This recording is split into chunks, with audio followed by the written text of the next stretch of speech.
Përshëndetje dashur miq, ja kur I takuam përsëri. Kam sot një të ftuar të veçantë. Ajo ka një rol strategjik në kompanitë ku punon. Budgeting and reporting. E kam thirrur Betisën sepse do doja ta eksploroja pak më shumë. Shpeshherë ky rol gjendet në departamentin e financës, disa kompanijas nuk e kanë menduar, por vetëm ja kërkojnë drejtuesit të financës ose drejtuesve të departamenteve ta bëjnë këtë rol. E herë të tjera, në kompani më të konsoliduara, si ajo në cilën Betisa është duke punuar aktualisht në We Are Fiber, e kanë këtë rol shumë të mirë përcaktuar. Betisa, faleminderit që e pranove ftesën time. Faleminderit. Unë të doja të njihnim pak Betisën si profesioniste dhe më pas ne të fokusohemi te roli që ti ke në këto momente. Po, atëherë unë jam Betisa Meftari, me profesion jam financiere dhe profilizuar në sektorin e buxhetimit, raportimit e analizës financiare. Kam mbaruar fakultetin ekonomik, kam punuar në kompani ndërkombëtare, si fillim në kontabilitet, dhe më pas jam profilizuar në buxhetim dhe në raportim.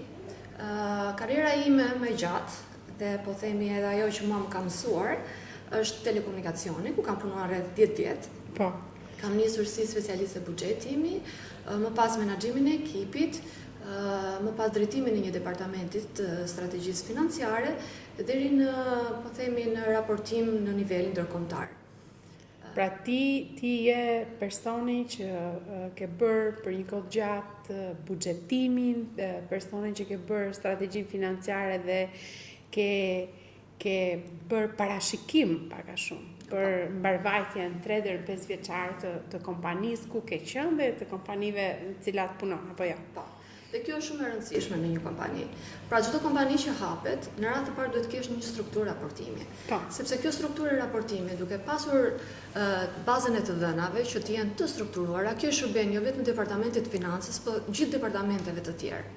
Duke patur një strukturë të dhënash të mirë organizuar, atëherë ti je në gjendje që të përcaktosh ku jemi dhe ku do shkojmë.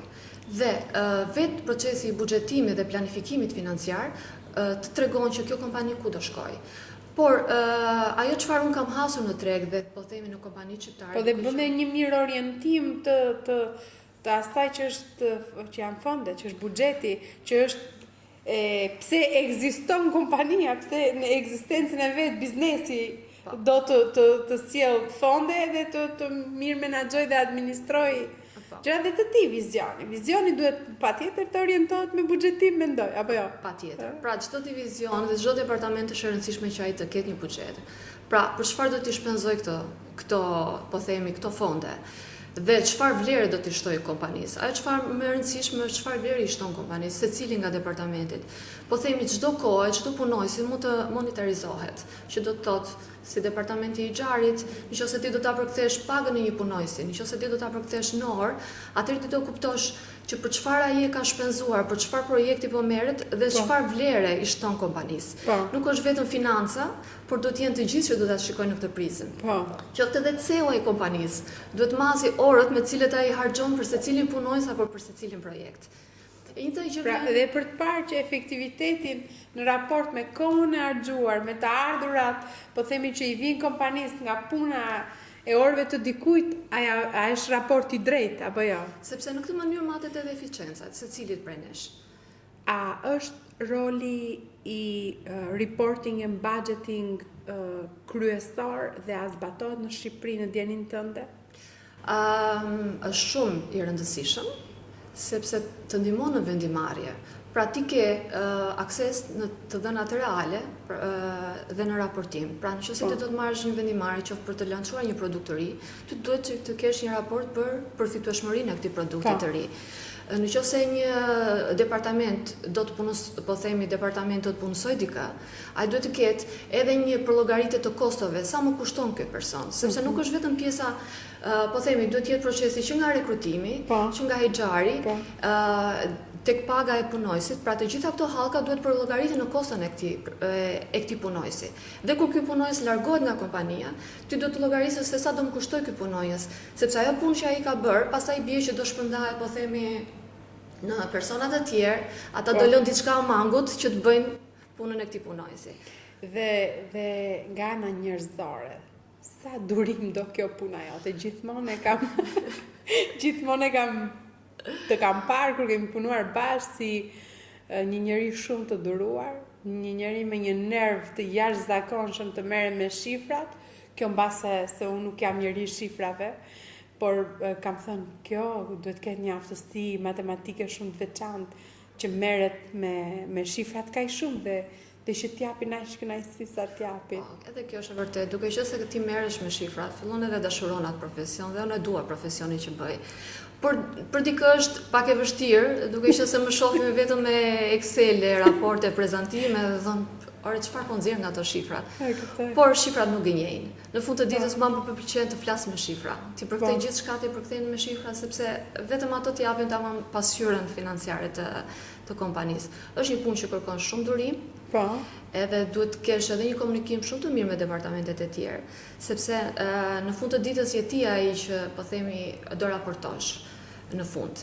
Je ti që do raportosh gjithë rezultatet. Do një komunikim të balancuar në mënyrë që të marrësh në kohë edhe mos t'jesh bezdi për ata që raportojnë. E kuptoj. Si ka ndikuar kjo pjesë e automatizimit të sistemeve aktualisht në këtë budgeting dhe në raportim më shumë? Pra, se buxhetimi, është pak më human, pra ti duhet të vendosësh të menduarin, duhet patjetër të alokosh fonde në për aktivitetet caktuara, apo divizionet caktuara, apo departamentet caktuara, por reporting, tani me teknologjinë, çfarë kemi në dorë si mjet që mund të përdoret? Po, kjo është e vërtetë. Të themi me teknologjinë, themi dhe pjesa e reporting është zhvilluar shumë. Nga ato spreadsheetet e Excelit edhe pivot table që neve kishim në fillim, tani janë sisteme të integruara, pra ty do krijosh strukturën e një database dhe kjo database pastaj lidhet me gjithë sistemet e gjithë departamenteve që përdorin, që nga operation, që nga HR-i, financa e të tjerë. Pra ti bën një integrim të gjithë këtyre informacioneve në bazë të dimensioneve, krijon ato database-in që themi ne, dhe në bazë të kësaj database pastaj arrin të gjenerojnë raportet. Pra me një klik. Ndërkohë që më përpara gjithçka duhet ishte në Excel dhe ti kishe frikën se të fshihesh në dhënat. Pra ke një initial data entry, disa dhëna fillestare që hidhen në sistem, të cilat duhet të jenë sakta, në mënyrë që të përmes një BI të caktuar të kesh nëpërmjet sistemet të ERP-s, BI që analizojnë të dhënat, që pastaj vizualizojnë të gjitha këto raportet. Pra, është e ke gjetur veten që je përshtatur kollaj në këtë apo të ka ndihmuar? Si nuk është kollaj sepse çdo sistem po themi ka të vetat. Po. Dhe normalisht nuk mund të të mësoj, por learning by doing. Okej. Kuptoj edhe trajnimet e ndryshme që ofron edhe kompania, por tani gjithçka gjendet në internet. Është e mundur. Po, është e mundur. E vërtet. Ti na tregove rrugën tënde profesionale. Po përditshmëria në punën aktuale si është? Atëherë, unë merrem me pjesën e raportimit financiar, që nga pasqyrat e ardhurave shpenzimeve, bilancin, cash flow, merrem me monitorimin e të ardhurave dhe shpenzimeve, kundrejt buxhetit. Pra, pastaj bëj komente në lidhje me variacionet që mund të ketë aktuale versus budget, duhet gjej arsyet që pse kemi rritje apo ulje të ardhurave, pse na janë rritur shpenzimet, investimet. Më pas bëhet edhe strukturimi të gjitha analizave financiare të përfitueshmërisë në nivel klienti, në nivel produkti, shërbimi, apo edhe shpërndarja kostove sipas departamenteve, sepse edhe kjo luan një rol të rëndësishëm në përfitueshmërinë që unë përgatis të analizave, çka është e rëndësishme që duhet të shtojmë edhe kostot fikse. Dhe shumë kompani këtë gjë nuk e bëjnë, pra llogarisin vetëm sa xhiro kam, sa po kostot fikse të detyrueshme. Sa xhiro kam, sa kam shpenzuar unë, po themi, në orë punojësish apo qofte dhe kosto mallrash, dhe nuk llogarisin pastaj pjesën operative, që është back office, që është financa, HR-ja, IT-ja, pra ti kur ti implementon diçka ti do duhet të llogarisësh dhe kostot e IT-s, do marrësh edhe punojësit, do llogarisësh dhe kostot e HR-it, të rekrutimit, të financës dhe të gjitha. Dhe nëse ti shton të gjitha këto kosta, atëherë do nxjerrësh një fitim, do nxjerrësh edhe një çmim më të saktë. Po ndërkohë, dhe fitimi ty do të ulet shumë se sa ti e ke menduar në fillim, ose sa ka qenë margji fitimit që ti ke llogaritur në fillim. Dhe shumë prej kompanive shqiptare këtë nuk e bëjnë. Ose nisi nga fakti që përcakton një çmim duke marrë për bazë çmimin që ka klienti. Por ti duhet të kesh parasysh që ky çmimi duhet vendoset me llogaritë konkurrente, më fal. Pra që do të thotë, por ky konkurrent mund të ketë shumë avantazhe krahasuar me ty, sepse mund të ketë nisur më herët, mund të jetë, po themi, më profesionist në industri, ka sisteme, ka prodhime, burime të tjera më profesionistë ty. Dhe çfarë bën? Ti vendos një çmim dhe pastaj në fund të muajit shef që ti ke dalë me humbje dhe thua, pa i pse është me fitim dhe unë jam me humbje, sepse ti nuk e llogaritur këto kosta të tjera, që ti mund të kesh kosta ekstra, duke qenë sepse ti nuk e qenë në treg para këtij personi. Po si funksionojnë për inerci? Funksionojnë për inerci. Për inerci. Kjo është. Ai ka 2 lekë, unë tash jes 1.8 lekë që më vjen njerëzit tek unë. Po ndërkohë ai 1.8 lekë që prapë do të nxjerrë me humbje. Po pra. Nëse ti nuk shton edhe këto kostet e tjera.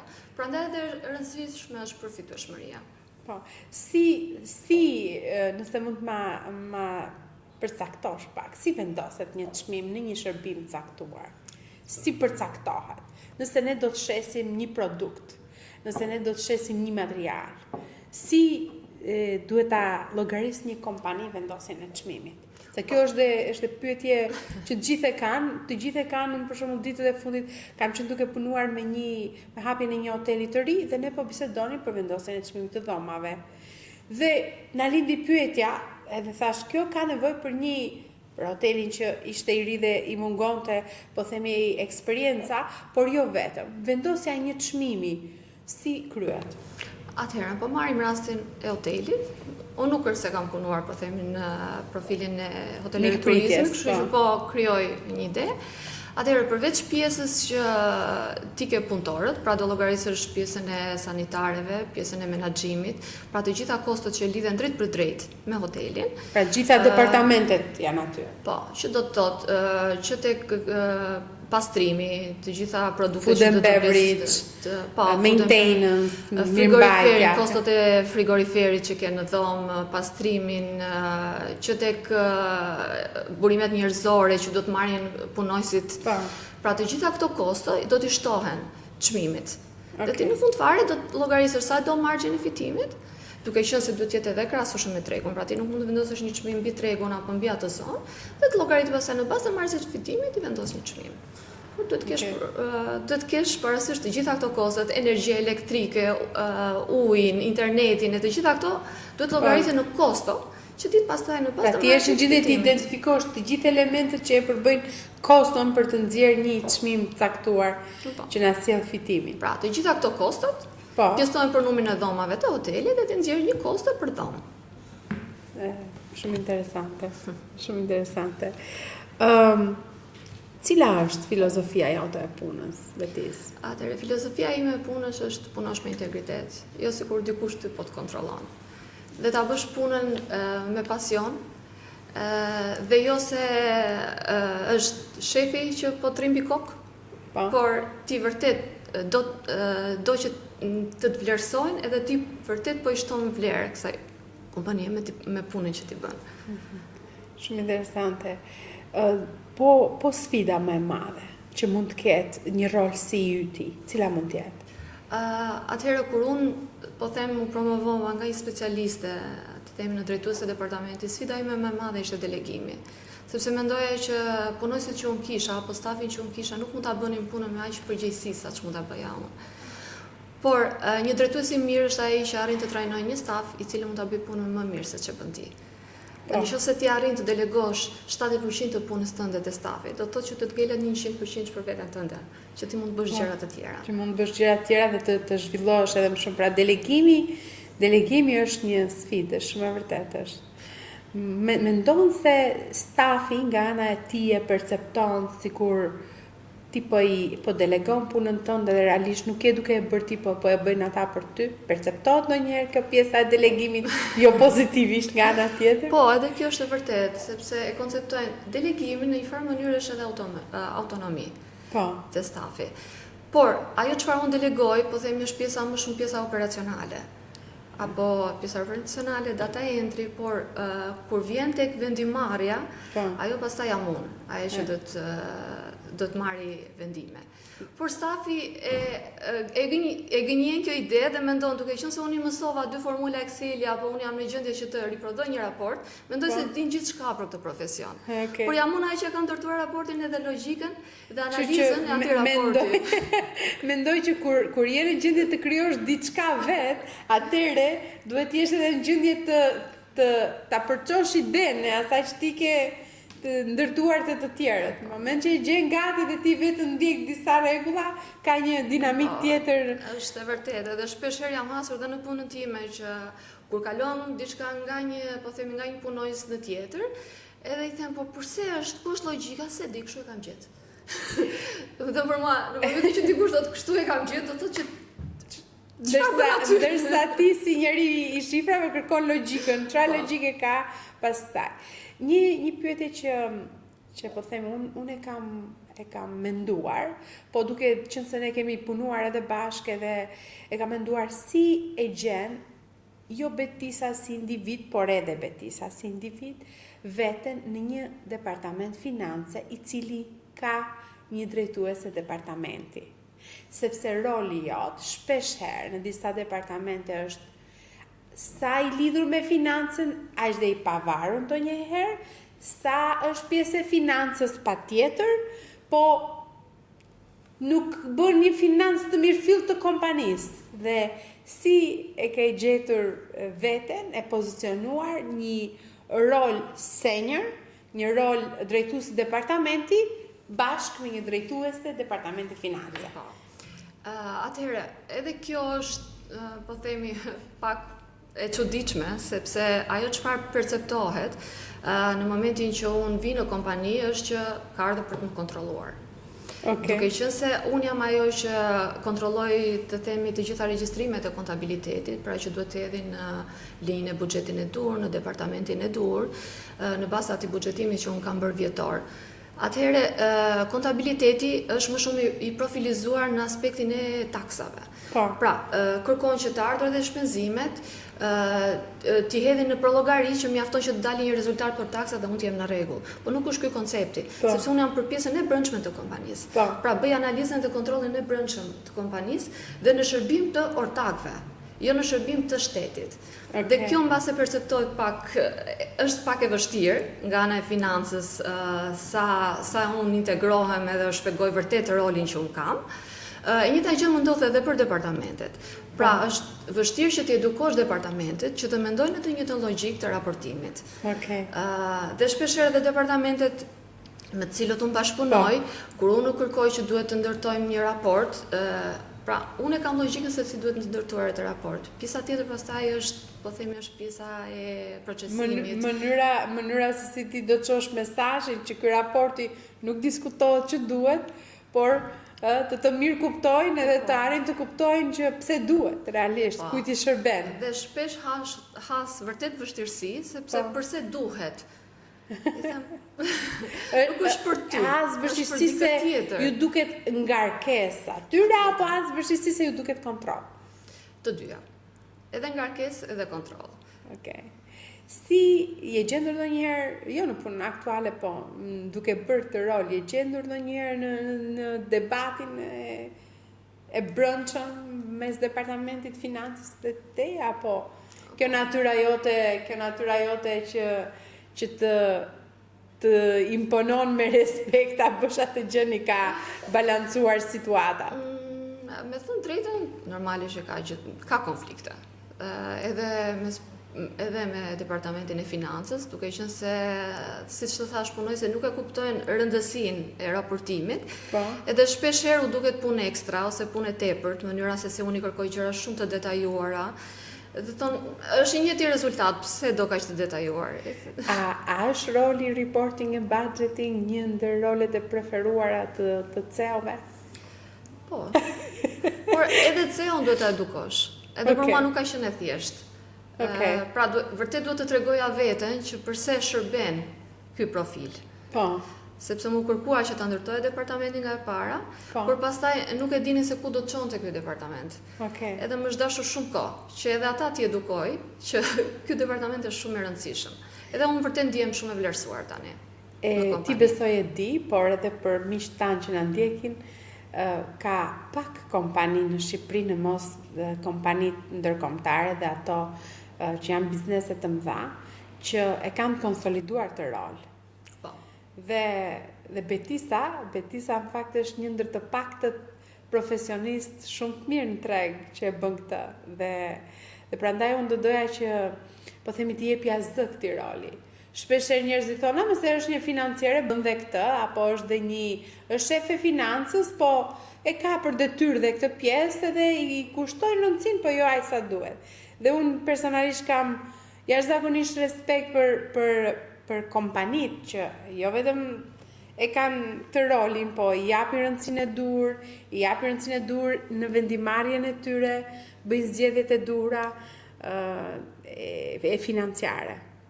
Po, edhe kjo është shumë e vërtetë, edhe unë vërtet të vlerësoj për këtë ftesë. Beti, nëse sot në departamentin tënd do duhet një profesionist i ri, cilat janë disa cilësi që vlerëson ti të personi? Atëherë, në radhë të parë duhet të ketë eksperiencë në kontabilitet, sepse po nuk patë eksperiencë në kontabilitet, ti nuk do arrish të kuptosh. Së dyta duhet të kesh aftësi analitike, që është shumë e rëndësishme. Ato detajet në raport që shumë veta nuk i shohin sepse është një gjë që ti ta, po themi, të regjistrosh dhe është tjetër gjë ti ta kontrollosh aty. Nuk mund t'i bësh ti të gjitha. Dhe shpeshherë njerëzit bëjnë gabime sepse janë shumë të frustruar duke bërë shumë gjëra njëkohësisht dhe nuk arrin edhe ti dallojnë. Ose mbase duke bërë vetëm data entry. Ose duke bërë data entry. I bëjnë si shifra dhe nuk arrin ta kuptojnë logjikën. Dhe kjo është shumë e rëndësishme që të ketë një logjik dhe të jetë shumë analitik. Përkushtuar, i vëmendshëm në atë që bëjnë, edhe i qartë në atë që kërkon. Sepse ky zanat duhet të jetë shumë i qartë në atë që kërkon, edhe njerëzit duhet t'ia përçosh mesazhin sa më thjesht, kur ti di diçka shumë mirë, mund edhe ta përçosh shumë thjesht. Te të tjerët. Shumë interesante. Nëse dikush nuk di aq shumë, por ka disa tregues, po themi financiar, që mund a ka Betisa durimin ta përgatisë të personin për të bërë një good reporting, një person që ka raportim të mirë? Unë ku ta gjej? Dikush të ketë dëshirën për të mësuar. Pra, unë nëse të shoh që një punojës vërtet ka dëshirën për të mësuar, me gjithë qef. Unë aktualisht po kërkoj dikë, që t'i bashkoj departamentit tim dhe kam rreth 2 muaj dhe për mua është shumë e vështirë që të gjej një njeri. Po ti i ke ardhur në vendin e dur. Ti je në vendin e dur. Ja, dhe pyetjet e dura tani do e kemi më të thjeshtë të gjejmë një specialist. Pra për mua më e rëndësishme është dikush që ka dëshirën për të punuar se një profesionist i cili nuk do të punoj, por mburret me atë çfarë ka që ndije. Pra ti beson dhe te vazhdimësia e gjithë ti procesi. Unë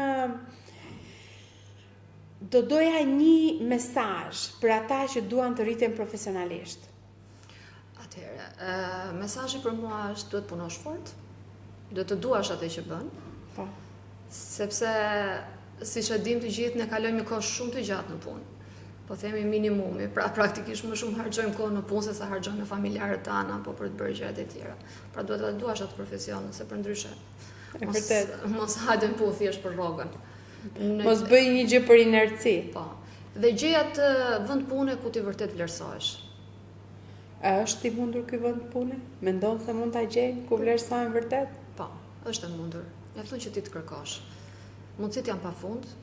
E inkurajon ndryshimin e shpesht, Beti? Po, unë nuk mund të them që jam person i dur, sepse unë nuk është se kam ndryshuar shumë kompani në jetën time, pra jam më stabil në kompani. Por unë mendoj që një herë në 3 vjet është mirë që të ndrohet një vend pune, nëse ti do të rritesh qoftë profesionalisht, të marrë sfida të reja, por edhe nga ana financiare. E kuptoj. Unë falenderoj për këtë intervistë të bashku dhe për këtë kohë shumë të vyer. E kam vlerësuar rolin tënd gjithmonë dhe po mendoj se nga që të vlerësoj ty shumë si njeri dhe jo vetëm si profesioniste, jam shumë e lumtur që të pata pjesë të podcastit tim. Faleminderit shumë. Të falenderoj shumë, Eri. Ishte kënaqësi për mua. Faleminderit. Të dashur miq, Betisa nuk la më mundësi që unë ta pyesja për profesionin e vet. Mendoj se role si budgeting and reporting janë shumë të rëndësishme pranë kompanive tuaja, të ndihmojnë dhe të kthjellojnë si drejtues apo si drejtues departamenti, ju ndihmojnë dhe kthjellojnë të merrni vendime të mirë informuara. Së bashku ne do të shihemi në puntatën e radhës dhe deri atëherë